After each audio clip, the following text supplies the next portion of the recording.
Welcome to What Do You Do, a podcast dedicated to demystifying careers we don't know much about and pulling back the curtain on ones we think we do. I'm Adam from Dandelion Video Production, and each episode I'll be having honest conversations about what these careers actually involve. Today, I'm sitting with one of the two people who gave me the inspiration for the idea, Cheryl Griffin, a doula. I met Cheryl while networking, and she told me her biggest challenge is that not many people know what a doula does. So whether you're thinking about hiring a doula, considering becoming one, or you've simply heard the word and wonder what it means, Cheryl's going to talk us through it. Cheryl, would you like to introduce yourself first? Hi, I'm Cheryl Griffin. I'm a birth and postnatal doula. I cover Worcestershire and surrounding areas. Great, thank you. And what does a doula do? A doula supports pregnant women and their partners throughout their pregnancy, their birth, and also postpartum. Okay. So what's the historical background behind doulas? The word doula comes from an ancient Greek word, doule, which translates into female servants. The female servants back in the day would offer all the comfort and guidance to the labouring woman. They would always provide the emotional support back then to give a positive experience, whereas now the focus has shifted. Everyone gives birth in a hospital. The emotional support has kind of been pushed to one side. So whether the grandparents or the aunties or whoever would be there to provide that, or the doula, has kind of been forgotten about. Whereas now doulas are becoming more popular again as people want to bring things back to basics and have that emotional support, have the positive experience, and just feel happy with how their labour and their birth has gone for them and for the baby, because it has a huge impact. Absolutely, yeah. I mean, it's right at the start, isn't it? And it's like it kind of just colours the whole experience if it's not a good birth experience. Yeah. It can lead to postnatal depression and a whole host of other things for mum and for baby. So what made you decide to become a doula, and how did you become one? So I've always been fascinated with the human body and how amazing it is, and the female body especially, growing a whole organ to then grow a whole new human being. It's pretty impressive. And then birthing and feeding this new human being, it's pretty clever. So I'm a natural caregiver. I've always had caring roles as jobs. I was a full-time nanny, a support worker, teaching assistant in primary schools. I've had 3 children of my own. I don't know. I love all that side of things. But yeah, it was when my eldest son and his girlfriend announced that they were having a baby that I thought I need to investigate what this doula role is and how I fit in, and it just seemed perfect. I found a course that suited me, which was actually through Birth Academy, and I went and did my training in London with the wonderful Kiki Hansard from Birth Academy.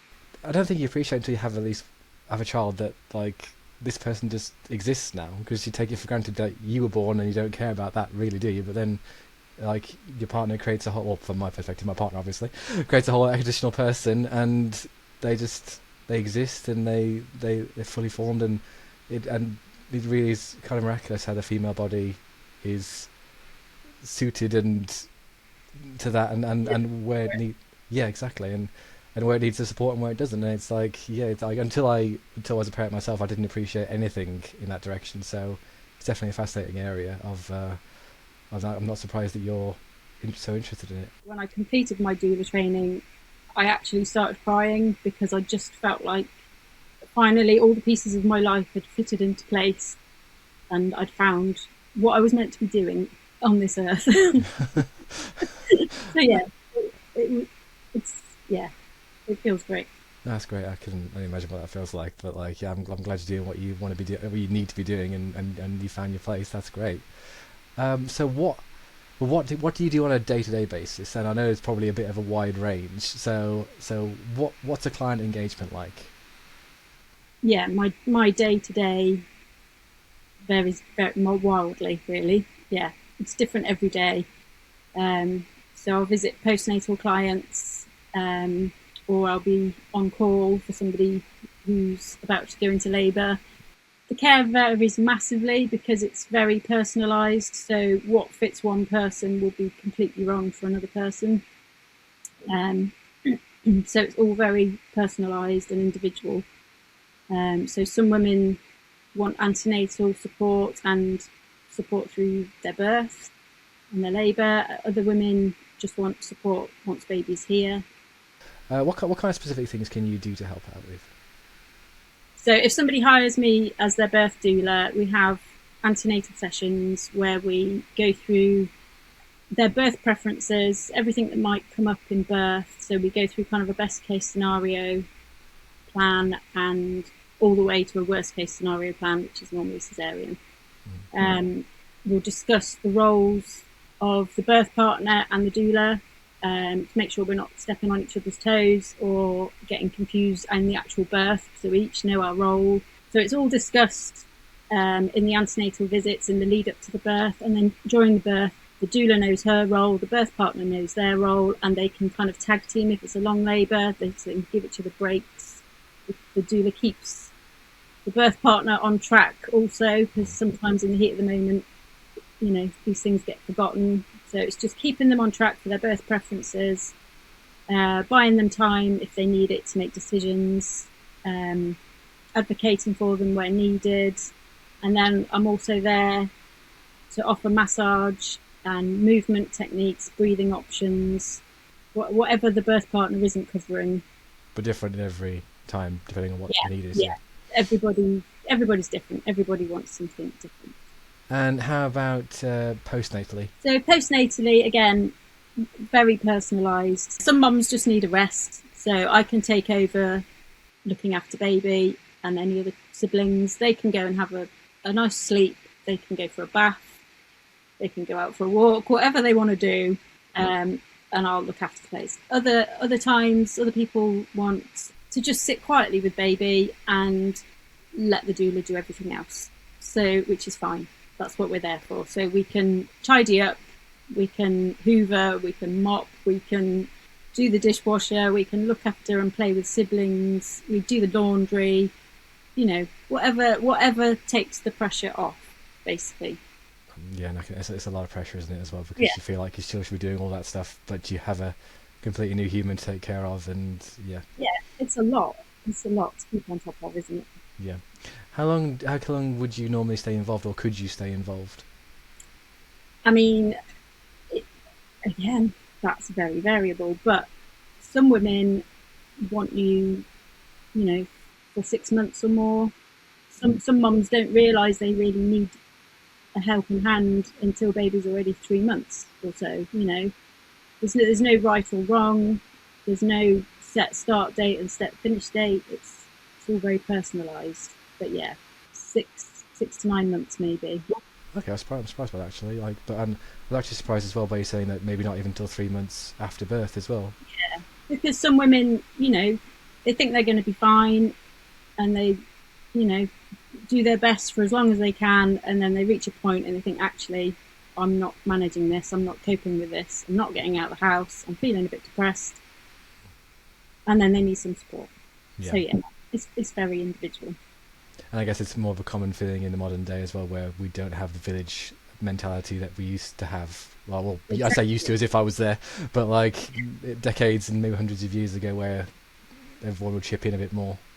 That's it, yeah. They say it takes a village to raise a child, and it's true. And if you don't have your family around you, or you don't have a close friendship circle around you that's able to help you out, you are very much on your own. And yeah, it's sad, really, because you shouldn't feel alone. You should have somebody to turn to at least. So if the doula is your only person you can reach out to, then at least you have a doula. Yeah, exactly. Yeah, exactly.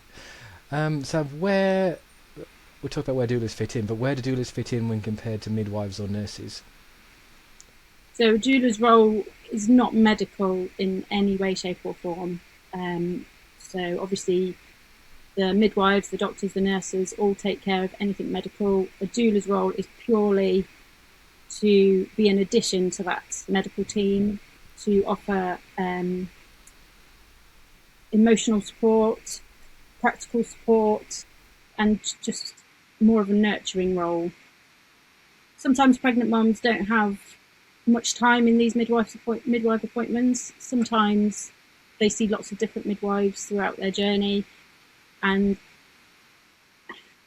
as much of a wonderful job as the medical team do, they don't often have the time because obviously resources are so stretched. So mums sometimes feel they don't have the time to ask the questions they really want to ask, or as many questions as they want to ask. So if they've got a doula on side, they've got continuous support outside of their medical team as well. So we can offer evidence-based information so that they can then make informed choices.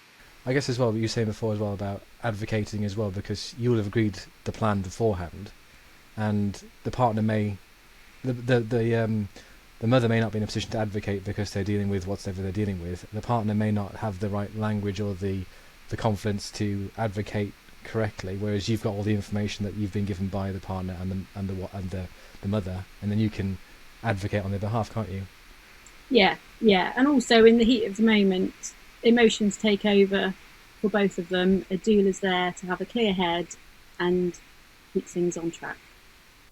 I mean, I didn't appreciate that until this conversation, so I'm learning loads of things already, and I guess there's also quite a few different misconceptions about what you do as well. What are the biggest ones?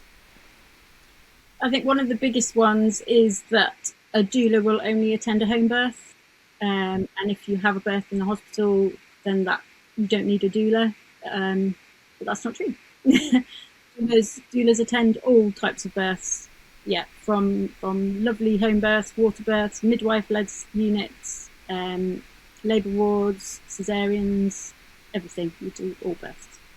Okay, yeah, that surprised me as well, because like picture home births a certain way, and then you picture hospital births as like this almost clinical medical thing where both can have good and bad bits, and there's no reason why either don't need the support of someone like you to actually make sure that there's an extra pair of hands if needed, or there's that, like you saying, that sort of space to have a little bit of a gap between the emotional sort of exhaustion and what needs to be done medically. So yeah, that's interesting to find out. Yeah, are there any other misconceptions?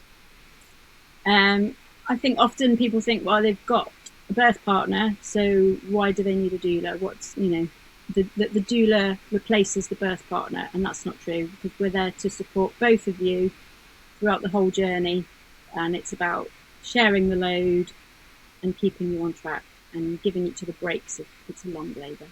If someone was listening to this right now and they didn't realise they needed a doula, what would you say to them? I would say that if you want to feel confident and informed and truly supported through your journey into motherhood, you want to understand your options, you don't want to be swayed into things you don't really want, things that potentially are unnecessary, like being induced and having other interventions. If you want a positive experience physically and emotionally, then a doula is for you. Right, yeah, no, that's great. Yeah, that's really good. Is there any evidence that supports that? Lots. Okay, great. Have you got any specific ones?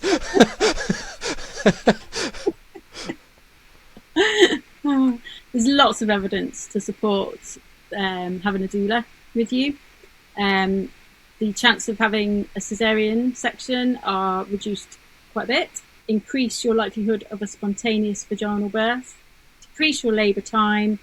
Decrease your use of medication and interventions. Increase the chances of a positive experience and initiating and continuing breastfeeding. So, there's a lot of good points to having a doula. Absolutely, definitely, yeah, no doubt there. And what kind of training did you take to become a doula, or certification do you need? So doulas typically complete an accredited training course, although this isn't legally required because we're not medically licensed. But there's lots of accredited training programs out there to choose from.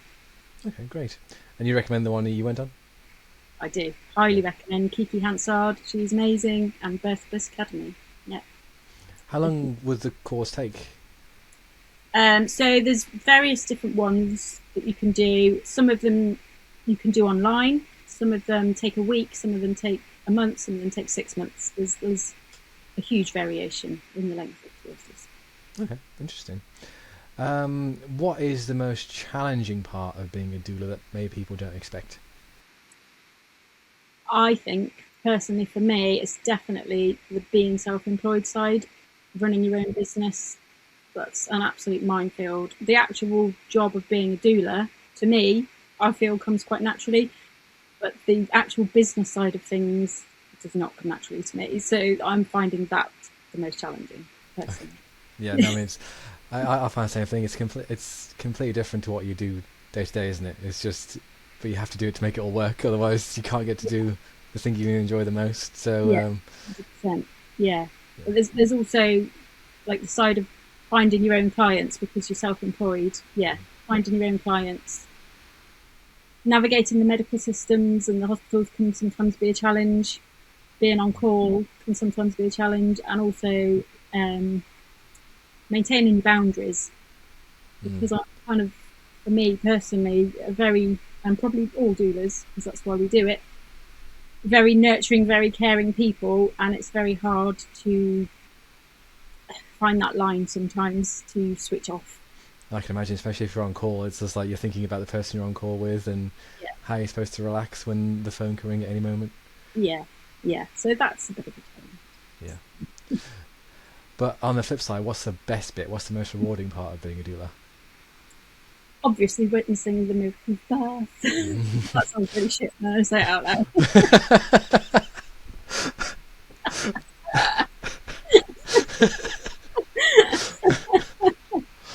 It's true, but it doesn't. How can I put that where it doesn't sound so cheesy? Witnessing birth. Watching the parents to be gain confidence in themselves and their abilities is amazing. So sometimes they'll come to me full of fear and dread of, the thought of giving birth, and then suddenly they just find this power inside of them, and they go out and they smash it, and it's amazing. It's amazing to see. So yeah, connecting with them on a level, building their confidence, making a difference, and seeing them have that positive experience is pretty amazing. I can imagine, and I guess you kind of so close to them and part of their lives at a very crucial moment that it's like it's hard not to feel fulfilled. Yeah. You see it all come together. Yeah, and then you're there at the birth and you watch it all unfold, and it's amazing. It's absolutely amazing. So what would you say to someone who's considering becoming a doula as their career? Or what would you wish you'd known before you started? I would say that if you feel drawn to this type of work, if it's kind of resonating with you and you think that you could do it, then just get out there and research it, and research the courses that are available, find an accredited course and just go with it. But there's lots of different types of doula. So it's not just birth doulas or postnatal doulas. There's also adoption doulas, bereavement doulas, abortion doulas. There's all sorts of different doulas. So where this might not be for you, there might be one that is. That's it, because it's like, I guess it almost kind of comes into not quite counselling. I mean, a lot of those things need quite a lot of emotional support, and whilst you can't give the medical advice, you're always there to sort of help out with handling the emotional side of all those difficult times. They say that if out of your group of friends you think everyone comes to you for a listening ear or whatever, if you're that person, then this is a good role for you. Oh, lovely. So yeah. About is just listening and connecting and finding solutions, and that's definitely essential skills for that as well. Yeah. So and then the very last question: what's one bit of general career advice that you would give to anyone? I was pondering this. Sorry, I'm just going off on a tangent now, but I was pondering this, and I don't know. I don't follow your heart, I suppose. Follow your heart. If it, follow your gut instinct. Follow your heart. If it feels like the right thing to do, then it probably is. But no, actually, I think I'd find something similar to that, because up until I was doing this specific way of video production, I never felt like that's where I fit. Yeah. I didn't feel like this was it. And you said the same thing earlier, where it's just like, I'm where I'm supposed to be, and it's like, yeah, I think suddenly everything's in place. Yeah, because I didn't think that could be a thing you could have from my job. I just thought a job was something you could do. But if you find that job which goes with your skills, goes with what makes you feel fulfilled, then yeah, you are. It does sound cheesy, follow your heart, but because you don't expect it to happen, Yeah, but it yeah, can. yeah. It should. Your career, your job should be easy because Mm, it shouldn't feel like work. yeah, If it doesn't feel like work, then you're in the right space. yeah, absolutely. I completely agree with that. No, yes, that's a good answer. So that brings us to the end. That's all my questions for you, Cheryl. Thank you so much for joining me today. Like, it really has been interesting to hear about all the different things I've learned. I mean, I've learned so much more about doulas than I appreciated, and I hope people who are listening to this do as well. So, thank you. Thanks for having me. Yeah, it's been great. If you'd like to learn more about Cheryl's work or get in touch with her, you can find her at cherylgriffin.co.uk. Next week, I'm sitting down with Robert Southall to find out exactly what a customer experience specialist actually does. Thanks for listening, and I'll see you next time.